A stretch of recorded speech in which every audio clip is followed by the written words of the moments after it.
Hello everyone. For today's video, we are going to talk about these words, dark and night.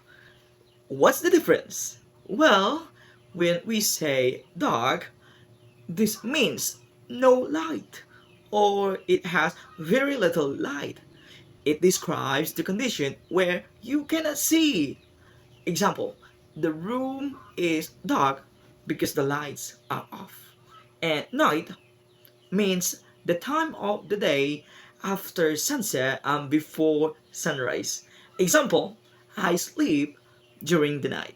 I sleep at night.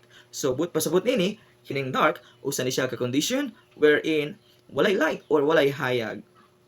While ang night, usa ni siya ka time or panahon wherein nahitabo siya gabi usa ni siya ka panahon, no? Night means gabi. That is 6 p.m. to 6 a.m. That is night.